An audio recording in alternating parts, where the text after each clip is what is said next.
আমরা হয়তো প্রায় সকলেই জানি যে অজুর জন্যে তায়াম্মুম করা হয়। তো আরেকটা জিনিস আপনাকে আজকে জানিয়ে রাখি যে কোনো ব্যক্তির যদি গোসলের প্রয়োজন হয়, দেখা গেল যে তার গোসল লাগবে, আর তায়াম্মুম করার জন্য যে সমস্ত শর্ত সমূহ আছে ইনশাআল্লাহ ওগুলো আমি বায়ান করছি। তো ওই সমস্ত শর্ত সমূহ গোসলের মধ্যেও যদি পাওয়া যায়, তো তাহলে ওই ব্যক্তি গোসল করার যদি ক্ষমতা না রাখে তো গোসলের জায়গাতেও কিন্তু তায়াম্মুম করা যায়। একই নিয়ম দুটোরই ইনশাআল্লাহ, সেটাও আপনাকে বলে দিব। তবে আজকে আপনাদের সামনে তুলে ধরব যে কোন কোন সময়তে তায়াম্মুম করা চলে আর কোন কোন সময়তে চলে না। তায়াম্মুম তো সব জায়গাতে, সব অবস্থায়, সব স্থানে সব রকমভাবে হয় না। এর কিছু কারণসমূহ আছে, সেই কারণসমূহগুলি আমাকেও আপনাকে জানতে হবে। তো আজই জানা মোহতারাম ব্রাদারিনে ইসলাম, সর্বপ্রথম যে কারণটা এখানে কিতাবের মধ্যে বর্ণিত হয়েছে, তো বলা হয়েছে যে কোনো ব্যক্তি যদি এইরকম অসুস্থ হয় যে পানি ব্যবহার করা তার পক্ষে সম্ভব নয়, হয়তো পানি ব্যবহার করেছে, করার পরে দেখা গিয়েছে ওর অসুখ বেড়ে গিয়েছে, বা কোনো ভালো ডাক্তারে বলেছে, কোনো ভালো হাকিমে বলেছে, সে ডাক্তারকে কিন্তু মুসলমান হতে হবে, মমিন হতে হবে। হয়তো আপনি মালদাতে কোনো ডাক্তারের কাছে গেলেন, গায়ের মুসলিম ডাক্তার, ওই আপনাকে বলে দিল যে এই পানি যদি ব্যবহার করো তোমার অসুখ বেড়ে যাবে, তাহলে এই রকম ডাক্তারের কথা কিন্তু শরিয়াতে এতেবার মুতাবার হবে না। ভালো পড়াশোনা করা এবং পরহেজগার মুত্তাকিন ডাক্তার লাগবে। ওই রকম হাকিম বা ডাক্তারে যদি বলে যে তুমি যদি পানি ব্যবহার করো তাহলে পানি ব্যবহার করার কারণে তোমার অসুখ বেড়ে যাবে, তাইলে ওই ডাক্তারের কথা শরিয়ত তখন কবুল করবে, তখন আপনি অজুর জায়গাতে বা গোসলের জায়গাতে তায়াম্মুম করবেন। কথা বোঝা গেল? এবার দ্বিতীয়ত হলো, বা আপনি নিজে পরীক্ষা করে দেখেছেন, দেখা গেল যে এক সময়তে আপনি অজু করতে গেলেন, তো অজু করার পর আপনার অসুখটা অনেক বেড়ে গেল, নিজে নিজে পরীক্ষা করেছেন, তাহলে ওই মুহূর্তে আপনি তায়াম্মুম করতে পাবেন। এবার দেখা গেল যে ঠান্ডা পানি ব্যবহার করতে গেলে অসুখ বাড়ছে, কিন্তু গরম পানি ব্যবহার করলে অসুখ বাড়ছে না, তাহলে ওই মুহূর্তে আপনি আর তায়াম্মুম করতে পাবেন না। আপনাকে গরম পানির ব্যবস্থা করে নিতে হবে, ব্যবস্থা করে নেওয়ার পরে আপনাকে অজু বানিয়ে নিতে হবে। বা দেখা গেল যে গরম পানি ব্যবহার করলে অসুবিধা আছে, ঠান্ডা পানি ব্যবহার করলে অসুবিধা নাই, তাইলে আপনাকে গরম পানি বাদ দিয়ে ঠান্ডা পানিতে অজু বানাতে হবে, তাও তায়াম্মুম করা যাবে না। কিন্তু দেখা গেল যে আপনার ঠান্ডা পানি ব্যবহার করলে অসুখ বাড়ে, কিন্তু গরম পানি ব্যবহার করলে অসুখ বাড়বে না, কিন্তু এমন একটা জায়গাতে আপনি পৌঁছে গিয়েছেন যেখানে গরম পানি আপনি পাবেন না বা গরম পানি ব্যবস্থা করা সম্ভব নয়, তাহলে ওই মুহূর্তে আপনি তায়াম্মুম করে ওযুর জায়গায় বা গোসলের জায়গায় তায়াম্মুম করে আপনি নামাজটা আদায় করবেন। মাসালা বুঝতে পারলেন? এটাই হচ্ছে তায়াম্মুমের মাসালা। তো আজি জানা মোহতারাম ব্রাদারিনে ইসলাম, এবার দেখা গেল যে আপনি এমন জায়গাতে ছিলেন ওখানে গরম পানি পাওয়া গেল না, আপনি তায়াম্মুম করে নামাজটা আদায় করে নিলেন। এবার এখান থেকে এমন একটা জায়গায় পৌঁছে গেলেন, কিছুক্ষণ পরে দেখা গেল যে ওখানে গরম পানির ব্যবস্থা আছে, তাহলে যে পূর্বে তায়াম্মুম করেছিলেন ওই তায়াম্মুম আপনার সঙ্গে সঙ্গে নষ্ট হয়ে গেল। এবার আপনি পুনরায় যদি আবার নামাজ পড়বো মনে করেন অন্য ওয়াক্তের, তাহলে ওই জায়গাতে গরম পানি দিয়ে ওযু করে আপনাকে নামাজ পড়তে হবে। আগে যে নামাজটি তায়াম্মুম করে পড়েছেন ও নামাজটি আপনার হয়ে গিয়েছে, কিন্তু পরে করে ভাবলেন যে ওখানেও তায়াম্মুম করে পড়েছি এখানেও পড়েনি, তাহলে কিন্তু আর হবে না। তো আজি যারা মোহতারাম ব্রাদারিনে ইসলাম, এ হচ্ছে আপনার পানির ব্যাপারে তায়াম্মুমের মাসলা, যে পানি ব্যবহার করতে না পারলে এইরকম। দ্বিতীয় সুরাত, দ্বিতীয় কারণ হচ্ছে যে আপনি এমন এক জায়গায় পৌঁছাইছেন যে চারিদিকে 1 মাইলের মধ্যে আপনি পানি পেলেন না। 1 মাইল বুঝেন তো? 1 মাইলের মধ্যে পানি আপনি পেলেন না, ঠান্ডা গরম কোনো পানিই পেলেন না। তো ওই 1 মাইলের মধ্যে আপনি পানি যদি না পান, তাহলে ওই জায়গাতে আপনি তখন তায়াম্মুম করে নামাজটা আপনি আদায় করবেন। এবার দেখা গেল যে আপনি যদি আইডির ওপরে রাখেন পানি পাওয়া যাবে না, বা একদিক খুঁজে এলেন বললেন এদিকে পাবো না, তো এদিকেও পাবো না, আইডির ওপরে বললে চলবে না, আপনাকে আগে দেখে আসতে হবে চারিদিক যে পানি 1 মাইলের মধ্যে মজুদ নাই বা পানি পাওয়া যাবে না, তাহলে ওই জায়গাতে আপনি তায়াম্মুম করবেন। আইডির ওপরে যে পানি পাওয়া যাবে না বলে আপনি তায়াম্মুম করে নামাজ পড়ে নিলেন, তাহলে কিন্তু এইভাবে তায়াম্মুম করে নামাজ হবে না। এবার দেখা গেল যে 1 মাইলের ভিতরে পানি ছিল না, আপনি তায়াম্মুম করে নামাজ আদায় শুরু করে দিয়েছেন, হঠাৎ দেখতেছেন যে একজন ব্যক্তি পানি নিয়ে হাজির, তো ওই মুহূর্তে কি করতে হবে? আপনি তায়াম্মুম করে নামাজ আরম্ভ করে দিয়েছেন, পানি ছিল না, কিন্তু হঠাৎ একজন ব্যক্তি পানি নিয়ে চলে এসেছে, তো মাসালা হলে আপনাকে নামাজ ভেঙে দিয়ে ওর কাছ থেকে পানি নিয়ে ওযু করে আবার নামাজ পড়তে হবে। মাসালা বোঝা গেল? যে দেখলেন যে পানি আগে ছিল না, তায়াম্মুম করে নামাজ শুরু করে দিয়েছেন, হঠাৎ দেখলেন যে একজন ব্যক্তি পানি আনলো, তো নামাজ ভেঙে দেন। ভেঙে দেওয়ার পরে অন্য কোটে পানি নেন, নেওয়ার পর আপনি ওযু বানিয়ে নেন, ওযু বানানোর পরে আবার পুনরায় নামাজটা আদায় করেন। মশলা ক্লিয়ার? আল্লাহ যেন আমাদেরকে আমল করার তৌফিক দান করে। জোরে বলে দেন ইনশাআল্লাহ। আর একটু জোরে বলেন ইনশাআল্লাহ। আজি জানা মোহতারাম ব্রাদারের ইসলাম, এরপরে হচ্ছে যে আপনাকে এবার দেখতে হবে যে এতটা ঠান্ডার মৌসুম, এতটা ঠান্ডার মৌসুম, যে ঠান্ডা পানিতে ওযু যদি করেন তো বিশাল ঠান্ডা লাগবে, শরীরে কাঁপুনি ধরে যাবে। আর ওই ঠান্ডা থেকে রক্ষা পাওয়ার জন্যে নিকটে কোনো গরম বস্ত্র নাই, গরম কাপড় নাই, গরম জামা নাই, তাহলে ওই মুহূর্তে আপনি তায়াম্মুম করবেন। গরম পানিরও ব্যবস্থা নাই, তাহলে ওই মুহূর্তে আপনি তায়াম্মুম করবেন। এবার দেখা গেল যে আপনি এমন জায়গায় পৌঁছাইছেন যে দেখতে পেলেন যে 1 মাইলের ভিতরে পানি তো আছে, কিন্তু এমন লোকের কাছে পানি আছে যে ও চাইতে গেলে জীবনও দিবে না, ও বিক্রিও করবে না। বা দেখা গেল পানি তো 1 মাইলের ভিতরে আছে, কিন্তু ওই জায়গাতে পানি যদি আনতে যাই তাহলে ওইখানে কোনো চোর ডাকাত আছে, আমি জিনিসপত্র রেখে পানি আনতে গেলে আমার জিনিসপত্র চুরি করে নিবে, তাহলে আপনার যাওয়ার প্রয়োজন নাই, তায়াম্মুম করে নেন। বা দেখা গেল যে যেই জায়গাতে পানি আছে ওই পানিকে কোনো সাপে ঘিরে রেখেছে, পানি নিতে গেলে আমাকে সাপে দংশন করে দিবে, পানি নেওয়ার দরকার নাই। বা পানি আনতে গেলে আমাকে কোনো জন্তু জানোয়ারে ধরে ফেড়ে খেয়ে নিবে, পানি আনতে যাওয়ার দরকার নাই। বা দেখা গেল যে ওই জায়গাতে পানি আনতে গেলে এমন লোকের কাছে পানি আছে, আমাকে পানি চাইতে গেলে বেইজ্জতি করে দিবে, বেআবরু করে দিবে। আছে কি আছে না এরকম লোক? যে কোনো প্রয়োজনীয় জিনিস চাইতে গেলে মানুষকে অপমান করে দেয়, এরকম লোক অনেক আছে। তো পানি চাইতে গেলে অপমান করে দিবে, বেইজ্জতি করে দিবে। তো পানি চাইতে যাওয়ার কোনো প্রয়োজন নাই, আপনি তায়াম্মুম বানিয়ে নিন, আর তায়াম্মুম বানানোর পরে আপনি নামাজটা আদায় করে নিন। বলেন সুবহানাল্লাহ। একটু জোরে বলেন সুবহানাল্লাহ। আজি জানা মোহতারাম ব্রাদারেন ইসলাম, তো এইরকম এগুলা হচ্ছে আপনার এই তায়াম্মুম করার কারণ। আর একটা খুব গুরুত্বপূর্ণ কারণ, আপনারা অনেকে বাইরে কাজকর্মে যান, বিভিন্ন জায়গায় কাজকর্মে যান, অনেক জায়গাতে ঘোরাফেরা করতে যান, দেখা গেল যে পানি তো আছে কিন্তু পানির দাম হচ্ছে বিশাল। দেখা গেল যে যেই পানি 20 টাকাতে 1 বোতল পাওয়া যায়, কিন্তু ওখানেও বিক্রি করছে 100 টাকা বোতল। হয় কি হয় না? অনেক জায়গাতে এরকম। আপনি চলে যান, অনেক জায়গায় এরকম আছে যে পানি তো আছে কিন্তু দাম নিচ্ছে 2 গুণেরও বেশি। তাহলে ওই পানি আর ওর খরিদ করার আপনার প্রয়োজন নাই, ওই জায়গাতে আপনি তায়াম্মুম করে নামাজটা আদায় করে নেবেন। কিন্তু তার চাইতে কম যদি হয়, কথার কথা একটা উদাহরণস্বরূপ দেখা গেল যে আপনার গ্রামে পাওয়া যায় 20 টাকা বোতল, ওখানে পাওয়া যায় 30 টাকা বোতল, তো ঠিক আছে। কিন্তু দেখা গেল যে 20 টাকার পানি 100 টাকা চেহে নিয়ে বসে আছে, তাহলে এটা হয়ে গেল অনেক বেশি মূল্য, তাই না? তাহলে এই বেশি মূল্য দিয়ে পানি খরিদ করার কোনো প্রয়োজন নাই, আপনি তায়াম্মুম বানিয়ে নামাজটা আদায় করে নিন। এবার আপনাকে জানিয়ে রাখি যে তায়াম্মুমে আপনার ওযুর জন্য যেমন তায়াম্মুম করা জায়েজ, এই সমস্ত কারণসমূহ যদি পাওয়া যায় তো গোসলের জন্য তায়াম্মুম করা নিঃসন্দেহে জায়েজ। আপনি যদি মনে করেন যে আমার গোসলের প্রয়োজন হয়েছে, গোসলের দরকার হয়েছে, আমাকে এখন গোসল করতে গেলে অসুখ বেড়ে যাবে, প্রবলেম আছে, পানি পাওয়া গেল না, একই নিয়মে গোসলের জন্য আপনাকে তায়াম্মুমও করে নিতে হবে। তায়াম্মুম করে নেওয়ার পরে আপনাকে নামাজ আদায় করতে হবে। এবার দেখা গেল এমন একটা জায়গায় আপনি গিয়েছেন, বা রাস্তাঘাটে আছেন, বা বাড়িতে আছেন, বা এমন এক স্থানে পৌঁছিয়েছেন যে আপনার নিকটে পানি এতটা অল্প আছে যে শরীরে যে সমস্ত জায়গায় নাপাকি লেগে আছে ওই পানিটা দিয়ে খালি নাপাকিটা দূর করা যাবে, কিন্তু ওযু করা সম্ভব হবে না। তাহলে নিয়ম হলো যে ওই পানিটা দিয়ে নাপাকিটাকে ধৌত করে নেন, আর ওযুর জন্য পুনরায় তায়াম্মুম করে নামাজটা আপনি আদায় করেন।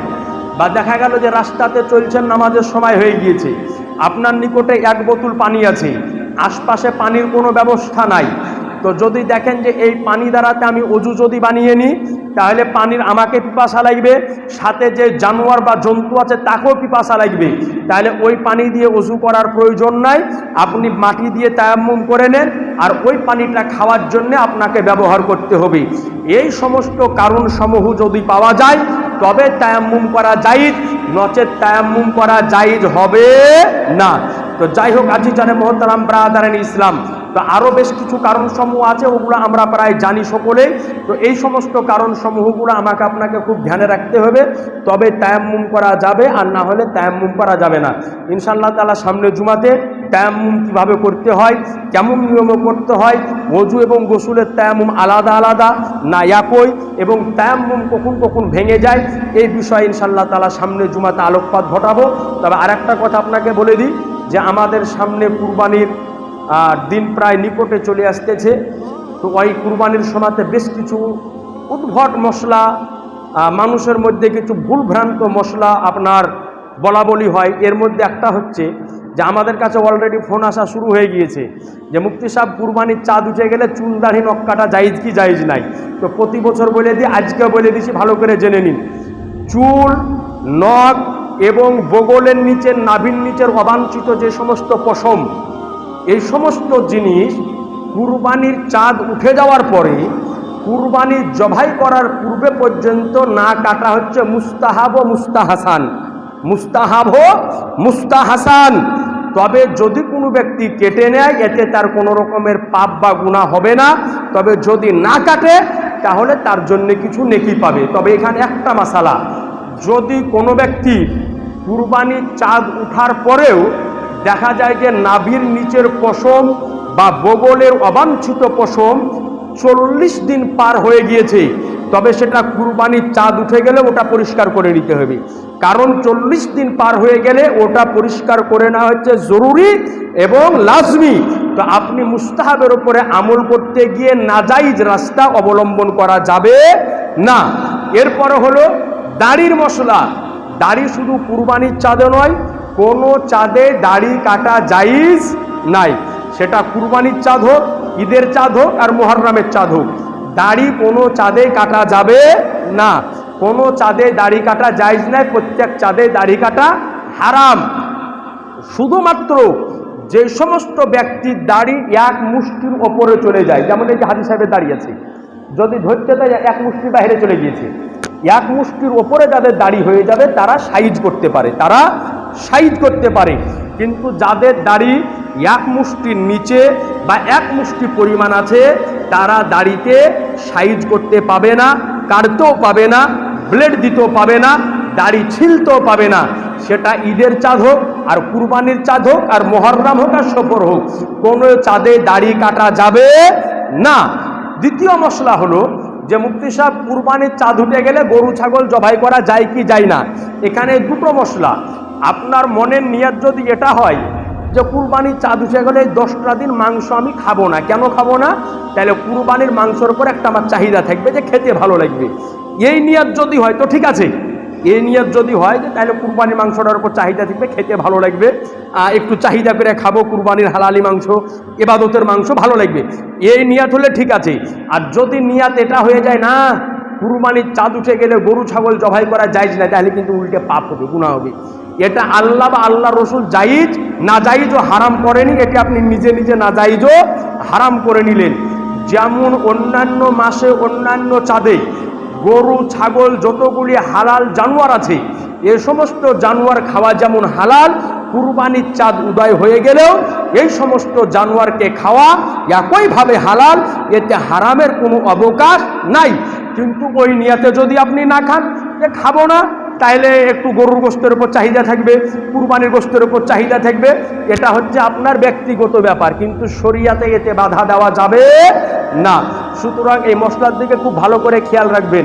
আর একটা মশলা হলো, অনেকে আপনারা হয়তো জানেন না, এ কুরবানির চাঁদে গরু ছাগল জবাই করা জায়েজ নাই মনে করে ও বেটা বেটির বিয়ে পর্যন্ত দেয় না, বাড়িতে কোনো অনুষ্ঠানও করে না যে কুরবানির চাঁদ উঠে গেল গরু ছাগল জবাই করা জায়েজ না, এখন দিব না। এটা ভুল। ভুলকে ভুল আর ঠিককে ঠিক বলতে হবে, এটা হচ্ছে ভুল ধারণা। আপনার অন্যান্য চাঁদে যেমন বিবাহ শাদী দেওয়া জায়েজ, তদ্রূপ এই চাঁদা বিবাহ শাদী দেওয়া যায়।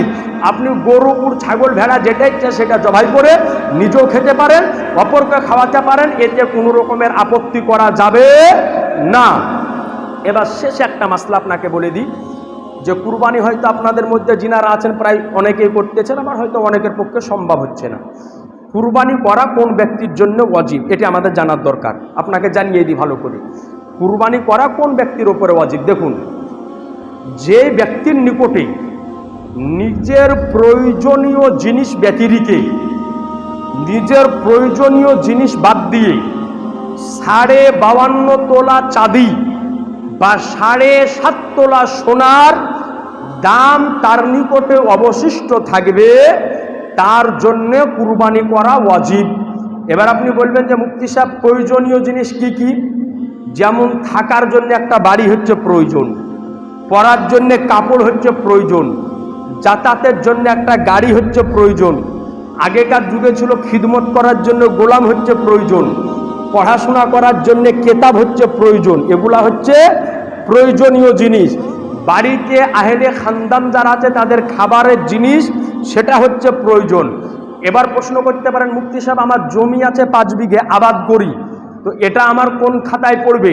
তো বিষয় হলো যে আবাদি জমি যেটা, এটা নেশাবের খাতাতে পড়বে না, কারণ আবাদি জমির ফসল থেকে উসুর দিতে হয়, আবাদি জমির ফসল থেকে উসুর দিতে হয়। কিন্তু যারা প্রমোটার মানে জমি কিনা বেচা যারা করে, ব্যবসা যারা করে, জমি কিনা বেচা যারা করে, দেখা গেল যে কালিয়াচকে 5টা জমি উনি কিনে রেখেছেন, বিক্রি করবেন চড়া দামি, তাহলে ওই জমিটা কিন্তু নেশাবের খাতাতে চলে আসবে, ওই জমিটা তার নেশাবের খাতাতে আসবে, কারণ এটা হচ্ছে ওর ব্যবসার মাল।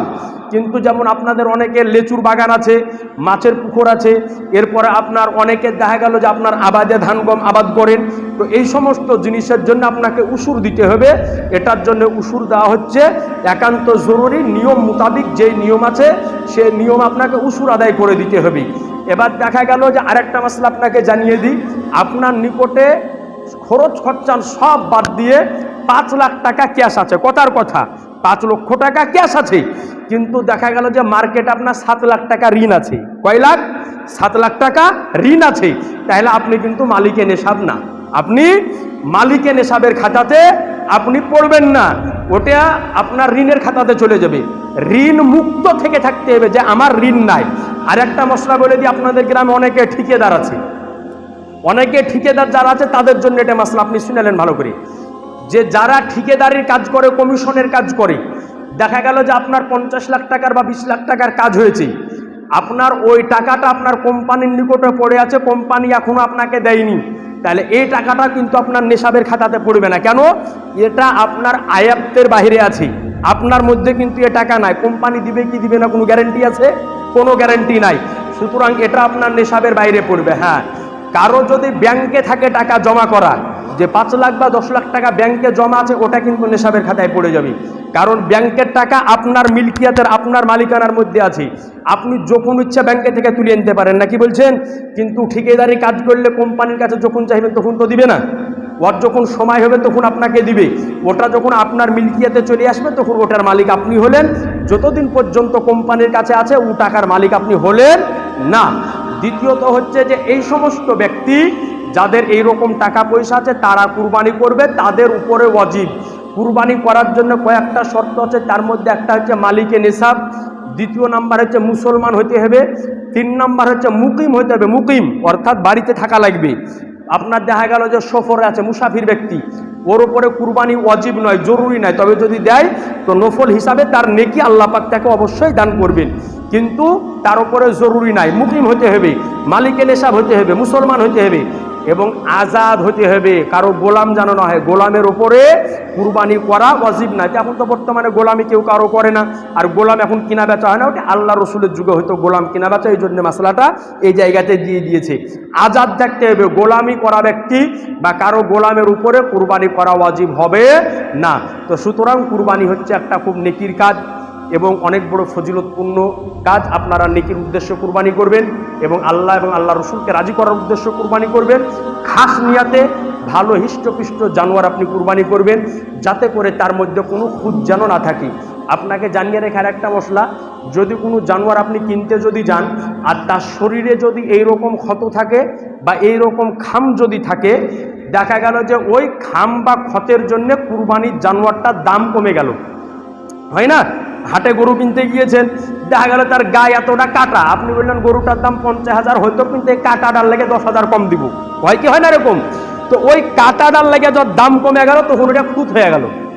যদি ওই জানোয়ারের দামটা যদি কমে যায় তাহলে ওটা আইব হয়ে যায়, খুঁত হয়ে যায়, ওই জানোয়ারের কুরবানি দেওয়া যাবে না।